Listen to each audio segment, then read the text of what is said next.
Sometimes the best way to deal with an absurd or indigestible situation or concept can be comedy. Comedy might serve as a tool to make a problem seem obvious and manageable.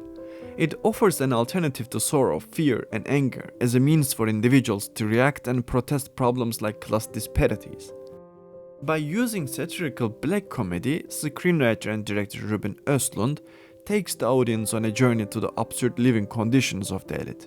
In his movie, Triangle of Sadness, released in 2022 and awarded with the Palme d'Or, he contextualizes the dehumanization and defamiliarization experienced by the working class. The movie is divided into three parts, centering around two models facing conflicts in diverse settings: a restaurant, on a yacht, and on an island after a shipwreck. It effectively highlights class divisions and societal apathy towards this problem. Östlund invites the audience to critically examine the power structures in society through use of allegories and metaphors. In this video, I'll use the movie Triangle of Sadness as a depiction of class disparities and societal indifference towards socioeconomic injustices, and I'll try to articulate the absurdity and dehumanization experienced due to absurd power dynamics.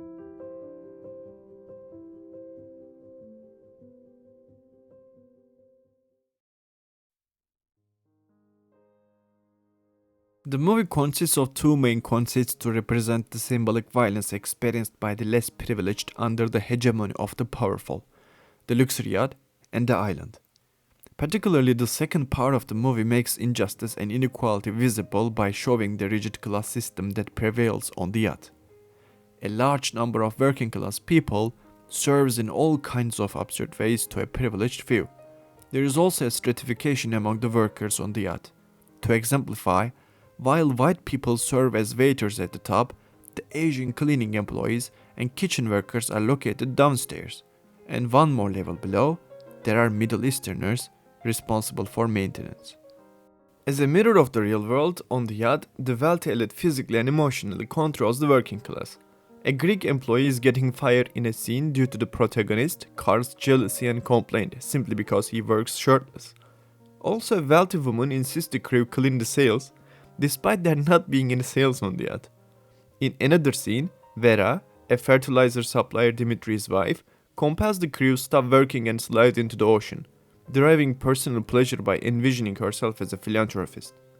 The often repeated phrase, "in den Wolken," or "in the clouds," by a German character who has a speaking disorder holds significance in this point, as it embodies detachment from reality. These scenes might be humorous, but they also depict the elite's exploitation, oppression, victimization, and dominance over underprivileged people in a manner that is both striking and absurd. One of the main reasons that causes such disparities might be indifference to the class struggle. Especially the lower class people are busy with basic needs and illusory fulfillments rather than thinking about socioeconomic injustices. Therefore, the wealthy become ideologically, politically, and economically stronger. The indifference to social stratification becomes visible during the captain's dinner.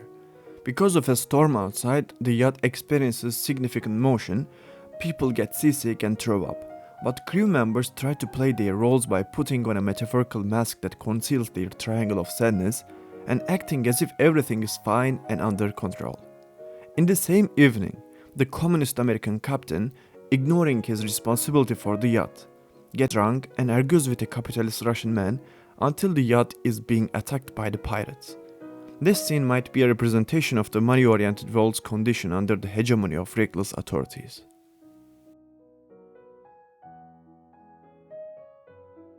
In the last part of the movie, the tables turn.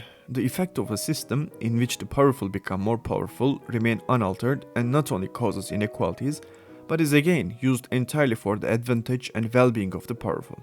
After the shipwreck, the toilet cleaning manager, Abigail, becomes the most potent individual since she is able to catch fish and make a fire. This is the first time the audience learns a lower-class character's name, who was not recognized as an individual before. On the island, beauty is not a currency anymore.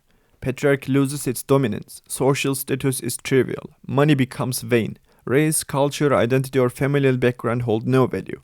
And this is where the norms of society, Particularly those rooted in materialism are starting to be effectively mocked. Abigail develops a superiority complex and utilizes her hegemony to oppress and subjugate others. Power corrupts. Men are treated unequally.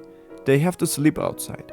Also, she forces the main character to sleep with her almost every night in return for some snacks. The system perpetuates itself in a new setting. The effects of a system in which the powerful become more powerful remain unaltered, and not only causes inequalities but is again used entirely for the advantage and well-being of the powerful in a different setting, on an island. Therefore, when dynamics of power are reversed, the rich of the previous setting become the new victims this time. The movie mainly depicts the class issue with the critique of people who indulge in luxury and enjoy yacht in abundance while being unaware of less fortunate people who struggle in this metaphoric sea. Despite the fact that the central theme of movie can be compelling with the catchy scenes, the allegories such as the yacht and island, and metaphors such as storm and shipwreck might be very simple or obvious, leaving the audience with little to think about. Additionally, even if comedy can be weaponized against class stratification, it might lead to frivolity too when everything in the movie is treated as a joke. Moreover, as the employees are categorized by their class identity, the wealthy people are mostly represented as stupid, ignorant, coward, and unskillful, so they are also stereotyped. Still, the movie can be considered as a useful tool as a social satire for picturing the greed in many powerful people, which might lead to a plight or catastrophe. Overall, Triangle of Sadness aims to draw attention to the devaluation of individuals with poor socioeconomic status and identifying them with group identity rather than individual. It also illustrates the normalization of the absurd lifestyles of people with high social and economic status who indulge in luxury yachts, private jets going to the global warming conferences, or thousands of dollars costing submarines tripping to the deep of the Atlantic Ocean just to see the wreck of Titanic.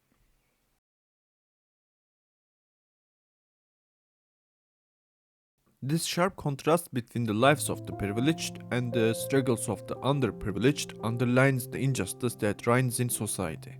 However, as a reaction to the current power dynamics, Triangle of Sadness depicts how fast positions in an exploitative hierarchical system can be reassigned. Besides two different parts and scenes of the movie, Östlund points out the perpetuation of the power structures in different settings where individuals obey the hierarchy and social stratification without questioning, or by being busy with their roles in the existing state. In every setting, the ones who hold the power might also get the potential to take advantage of others. As a satirical black comedy, the movie successfully depicts the consequences of the extravagant lifestyles of the wealthy elite and systemic discrimination against the less privileged by providing relaxation to the audience's Triangle of Sadness.